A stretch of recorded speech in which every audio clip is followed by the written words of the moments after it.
এই যারা বলেন দোয়া কবুল হয় না, দেখেন নিজেদের সাথে মিলে কিনা। এই 5টা শর্ত যদি পাওয়া যায়, মুহূর্তেই আপনার দোয়া আরশে যে নক করবে।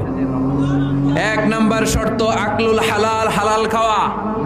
2 নাম্বার শর্ত দোয়াটা করতে হবে একজনের কাছে, তিনি কে? চাইতে হবে একজনের কাছে, তিনি কে? 3 নাম্বার ইয়াকিন থাকতে হবে যে আমার দোয়াটা কবুল হচ্ছে। যখন দোয়া করবেন আপনার এই বিশ্বাস থাকতে হবে, আমার রব আমার ফরিয়াদ শুনছে, তিনি আমার কথা শুনতে পাচ্ছে, আমি চাওয়া মাত্রই তিনি সব দিয়ে দিতে পারে, এবং আমার রব আমাকে ফিরাবে না, তিনি দিবেনই। 4 নাম্বার শর্ত সালাতু আলা রাসূলিল্লাহ, আল্লাহর হাবিব সাল্লাল্লাহু আলাইহি ওয়াসাল্লামের উপর দুরূদ পড়া।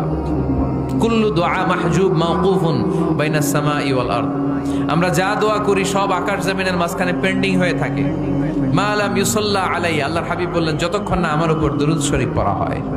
5 নাম্বার সর্বশেষ শর্ত হলো মুওয়াফাকাতুদ দুআ বিদ-দাওয়াব, শুধু দোয়ায় কাজ হয় না, দোয়ার সাথে মাঝে মাঝে দাওয়ারও দরকার আছে না নাই?